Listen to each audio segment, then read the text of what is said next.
আমার যেটা ধারণা, এই যে যারা সমাজবিরোধী হুলিগান, তারা কারো নয়। নাহলে তারা কি করে পার্লামেন্ট হাউস লুট করতে পারে, কি করে প্রধানমন্ত্রীর বাড়ি লুট করতে পারে? দেশেরই জিনিস। এই এই ধরনের লোকেরা এখানে সিএ পাস হওয়ার পরে আগুন জ্বালিয়েছিল, বাড়িঘর লুট করেছিল, দোকানপাট জ্বালিয়েছিল, স্টেশন জ্বালিয়েছিল। এই লোকেরাই ওখান থেকে এখানে যারা ঢুকেছে এসে 21-এ নির্বাচনের পরে বিজেপির কর্মীদের বাড়িতে অ্যাটাক করেছিল, বাড়ি ভেঙেছিল, আগুন লাগিয়েছিল, দোকান লুট করেছিল, মহিলাদের অত্যাচার করেছিল। আর এরা এখন টিএমসি পার্টিকেও দখল করে নিচ্ছে এখানে। মমতা ব্যানার্জি হয়তো ভাবছেন যে এরা তো আমার পক্ষেই আছে, তাই মুখ বন্ধ করে আছেন, ওখানে হিন্দুদের কথা বলছেন না। কিন্তু উনি জানেন না, উনি বাঘের পিঠে চড়ে আছেন। যেদিন বাঘের পিঠ থেকে নামবেন, আগে ওনার ঘাড়ে মটকাবে ওরা।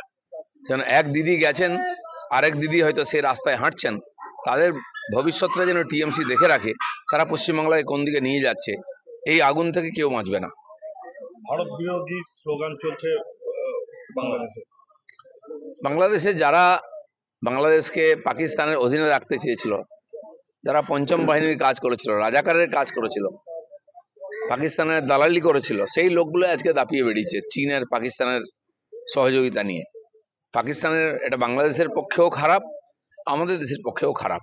সেই জন্য বিশ্ব জনমত যারা দাদাগিরি করেন, যারা বহুদিন বাংলাদেশের নিজের পা শক্ত করার চেষ্টা করেছিলেন, বড় বড় দেশ সেই দেশটাকে লুট করার জন্য, তাদের হয়তো কিছু যাবে আসবে না।